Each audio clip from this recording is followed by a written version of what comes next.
안녕하세요, 센토로드입니다. 구독 부탁드립니다.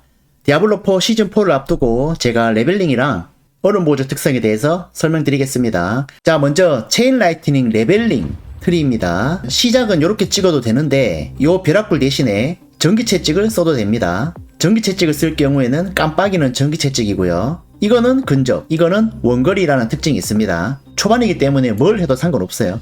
핵심 스킬은 체인 라이트닝 만땅, 황금 연쇄 번개까지 찍어줍니다. 방어 스킬은 순서대로 순간이동 먼저 찍어주고 그 다음 강화된 얼음 보호막까지, 다음 신비한 서랩발까지 하나씩 찍어주고 빛나는 순간이동까지 마무리, 화염 보호막 찍고 유리대포 찍고 원소줄 찍고 마무리하면 됩니다. 다음 구현 기술은 정밀 마법 3개 찍어주고요. 방어 패시브 하나씩 찍어줍니다. 숙련 기술은 걸신 들린 불길을 3개 찍어주고, 그렇다면 마법 부여는 요 화염탄 가야겠죠. 이거는 두 번째고, 첫 번째 마법 부여는 연쇄 번개로 가야 됩니다.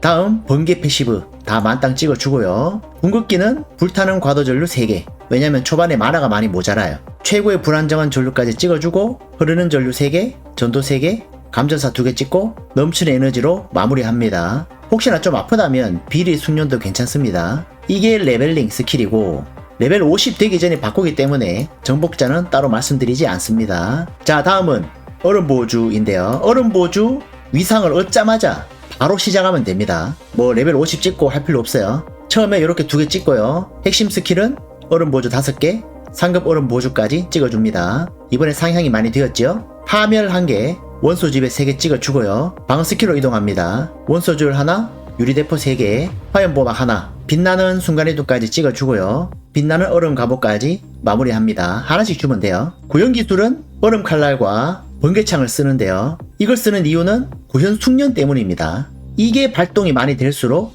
효과가 올라가요. 막 20중첩까지 올라갑니다. 그러면 마나가 줄지가 않아요. 따라서 무한 얼음 보조를 쏠 수 있는 거죠. 이것도 하나만 소환되는 게 아니라 아이템 옵션에 의해서 여러 개가 막 소환이 돼요. 정밀 마법 3개 찍어주고요. 방어 패시브 하나 둘 찍어줍니다. 이번 시즌4 PT 할 때 몸빵이 굉장히 문제가 많았어요. 그래서 요것도 신경을 쓰긴 써야 됩니다. 다음 걸신 들린 불길 3개 찍어주고요. 궁극기, 얼음 패시브는 다 찍어줍니다. 그리고 마무리는 눈사태. 마법 부여는 첫 번째는 얼음 보주, 두 번째는 화염탄입니다. 이렇게 세팅하고 레벨 50을 찍으면 정복자 넘어가야겠죠. 아마 레벨 45에서 50쯤에 고행 넘어갈 수 있을 거라고 생각을 합니다. 시즌3 때 레벨 50에 넘어갔었어요. 자, 시즌4 정복자입니다. 제가 밑에 링크 남겨놓을 테니까 참고하시고요. 출처는 해외 유튜버 로비에요. 시작은 이렇게 찍어주고요. 정령술사 문양 박아줍니다. 두 번째는 얼음폭포 노드를 선택한 다음에 불길 탐식자 문양을 박아주고 보이는 대로 찍습니다. 세 번째는 혹한의 운명 보드입니다. 마법 부여사를 받고 보이시는 대로 찍으면 됩니다. 그 다음 이렇게 밑으로 내려가서 마법 부여 전문가를 선택하고요. 보강을 넣어줍니다. 아마 몸빵 문제가 있기 때문에 이 문양을 넣은 것 같고요. 마찬가지로 원소 저항까지 선택을 해줍니다. 사실 프리시즌처럼 되게 아팠어요. 그 다음은 오른쪽으로 가서 자결하는 열기 보드를 선택한 다음에 겨울 문양을 넣어줍니다. 보이시는 대로 찍으면 되고요. 밑으로 내려가서 연소 본능 보드를 선택합니다. 파괴 문양을 박은 다음에 보이시는 대로 찍고 왼쪽으로 넘어가서 마지막 원소 소환사를 선택해줍니다. 창조술사 문양을 박아주고 보이시는 대로 찍으면 되겠습니다. 아이템 같은 경우에는 지금 제가 사용하던 앱이 작동을 안 하기 때문에 로비 올려놓은 것을 참고하겠습니다. 샤코가 없다는 가정하에 전설 위주로 볼게요. 옵션은 지능, 최대 체력, 쿨타임 감소, 그리고 담금질은 총 방어구, 행운 적중 느려짐 이런 거 넣어주면 됩니다. 근데 담금질 같은 경우에는 도안이 있어야 되기 때문에 여기 적힌 대로 하기 힘들 수도 있습니다. 도안 같은 경우에는 구덩이, 즉 시즌 전용 던전을 돌면은 얻을 수 있습니다. 집중력이라는 문양이 새로 생긴 모양이네요. 소환 스킬은 구현 기술을 얘기합니다. 갑바는 영생 위상 박아주고요. 지능, 총 방어도, 최대 체력, 담금질은 방어구랑 행운 적중 일정 확률로 이동 불가 넣어주면 됩니다. 장갑은 얼음 보호주 위상 박아주면 되고요. 공속, 치명타 확률, 얼음 보호주 등급, 담금질은 근거리 적에게 피해, 그리고 기절 시간 넣어주면 됩니다. 이 기절은 번개창을 쓰기 때문에 활용이 됩니다.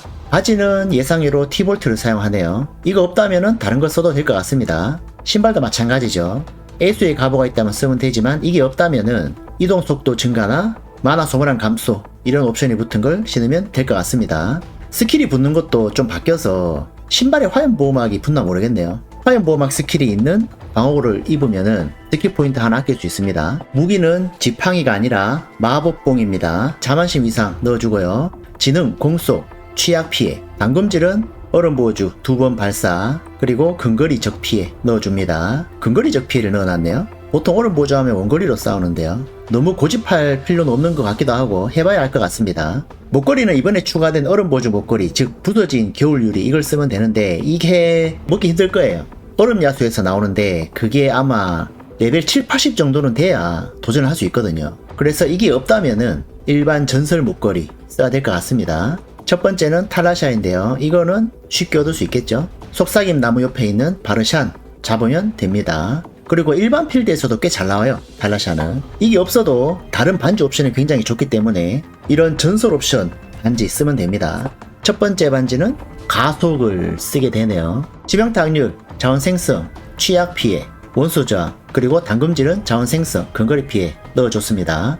두 번째 반지 위상 같은 경우에는 눈사태 위상을 박은 반지를 사용하면 됩니다. 중심점은 폭풍 격화 위상 넣어주고요. 치명타 확률, 지능, 쿨타임 감소, 당금질은 근거리 피해, 얼음보주 2번 발사 넣어주면 됩니다. 이거를 무기 양쪽에 넣은 걸로 봐서는 많이 달수록 좋은 모양이네요. 아쉽게도 이번에 얼음보주가 PTR에 비해서 살짝 너프가 됐습니다. 보석은 무기의 에메랄드, 방어구의 루비, 나머지는 다이아몬드 박아주면 되고요. 본인의 저항이 모자라는 보석을 박아도 됩니다. 스킬은 이렇게 세팅하고 전투할 때는 얼음칼이랑 번개창을 써준 다음에 보호막을 켜고 무한 얼음보주 발사, 그리고 순간이동과 화염보호막은 상황에 따라서 사용하시면 됩니다. 그리고 악몽과 고행 언제 가야 되냐, 좀 더 정확히 말씀드리자면 이번 시즌4에서 신성 아이템은 레벨 35에 착용이 가능합니다. 따라서 악몽은 레벨 30에서 35쯤에 큐바샤드 12시 던전을 깨고 진입하면 됩니다. 그러면 손조 같은 경우에 레벨 50에서 55쯤에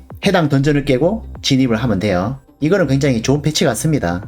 저번 시즌3 때는 레벨 50에 갔거든요. 근데 손조 아이템이 60레벨째니까 장비를 착용할 수가 없는 거야. 근데 이번 패치로 낮춰졌으니까 좋은 것 같습니다. 아무튼 이렇게 시즌 초반 레벨링과 얼음보주 법사에 대해서 알아보았고요. 이대로 하다가 또 뭔가 변화된 점이 있으면 그때그때 수정하도록 하겠습니다. 5월 15일 원소술사로 달릴 때 그대로 따라 하시면 될 것 같아요. 감사합니다. 구독 부탁드립니다.